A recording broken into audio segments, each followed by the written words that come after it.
तुम्हारे आसपास होने के लिए मुझे किसी सबूत की ज़रूरत नहीं पड़ती है, मुझे किसी स्वरूप की ज़रूरत नहीं पड़ती है। तुम्हारे आसपास का खुशनुमा वातावरण, तुम्हारे आसपास का जो माहौल होगा और तुम्हारे आसपास जो लोग होंगे, वो तुम्हें बता देंगे कि मैं तुम्हारे आसपास हूँ। क्योंकि जब तुम खुश रहने लग जाओगे, जब तुम अपनी तकलीफ़ों को मुझ तक छोड़ने लग जाओगे और जब मेरे संकेतों को तुम समझने लग जाओगे, तब समझ लेना कि तुमने पूर्ण समर्पण कर दिया है। जब तक तुम्हारे और मेरे बीच में कोई दूरी रहेगी तो समझना कि तुम्हारा समर्पण अभी अधूरा है। तुमने अभी खुद को पूरी तरीके से मुझ में समर्पित किया ही नहीं है। कहीं ना कहीं वो समर्पण, कहीं ना कहीं वो विश्वास अधूरा है। और जिस दिन वो विश्वास पूरा हो जाएगा, जिस दिन वो समर्पण पूरा हो जाएगा, उस दिन तुम में और मुझ में कोई भेद ही नहीं रहेगा।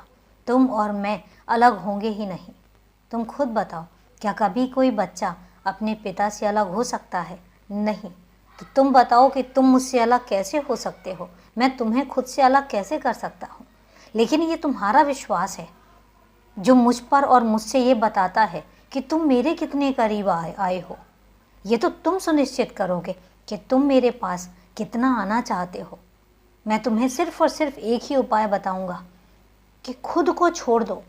तुम कुछ नहीं करते हो, तुम सिर्फ और सिर्फ एक उम्मीद लगाते हो। और अगर तुम्हें ऐसा लगता है कि जो भी काम हो रहा है वो तुम कर रहे हो, तो तुम्हारा सिर्फ और सिर्फ एक भ्रम है।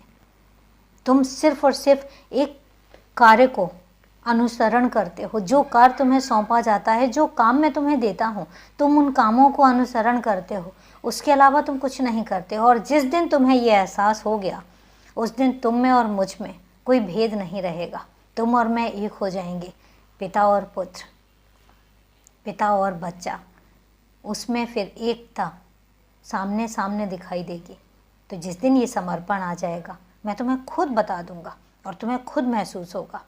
ऐसा नहीं है कि अभी मैं तुम्हारे पास नहीं हूँ, मैं तुम्हारे ही पास हूँ, लेकिन समर्पण अधूरा है, वो तुम्हें लेकर आना होगा।